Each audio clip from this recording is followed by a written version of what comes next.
தேனி மாவட்டம் போடிநாயக்கனூர் சுற்றுவட்டார பகுதிகளில் சுமார் 6000 ஏக்கருக்கு மேல் தென்னை விவசாயம் நடைபெற்று வருகிறது. நாட்டு ரக தேங்காய் மற்றும் ஒட்டு வீரிய ரக தேங்காய் வகைகளை விவசாயிகள் பயிரிட்டு வருகின்றனர். இந்நிலையில் கடந்த சில மாதங்களாக தேங்காய் கொள்முதல் விலை தொடர்ந்து சரிவை சந்தித்து வருகிறது. இதனால் தென்னை விவசாயிகள் மற்றும் குத்தகைதாரர்கள் பெரும் இழப்பை சந்தித்து வருகின்றனர். சபரிமலை சீசன் முடிவடைந்ததும் உரித்த தேங்காய் அதன் தரத்தை பொறுத்து டன் ஒன்றுக்கு 23,500 ரூபாய் முதல் 24,500 ரூபாய் வரை விவசாயிகளிடம் இருந்து கொள்முதல் செய்யப்பட்டது. ஆனால் தற்பொழுது பண்டிகை நாட்கள் மற்றும் கோவில் திருவிழாக்கள் இல்லாத நிலையில் தேங்காயின் விலை சரிவை சந்தித்து வருகிறது.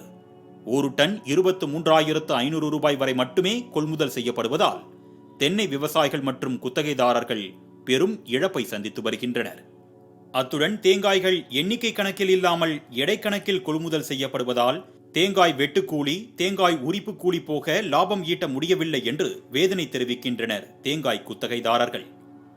இதே நிலை நீடித்தால் தென்னை மரத்தோப்புகள் எல்லாம் விரைவில் குடியிருப்பு நிலங்களாக மாறி தென்னை விவசாயம் அழியும் அபாய நிலை ஏற்பட வாய்ப்பிருப்பதாக வேதனை தெரிவிக்கும் தென்னை விவசாயிகள் அரசு தேங்காய்க்கு உரிய விலை நிர்ணயம் செய்ய வேண்டும் என்று கோரிக்கை விடுத்துள்ளனர். மாலை முரசு செய்திகளுக்காக தேனி செய்தியாளர் பீர் முகமது.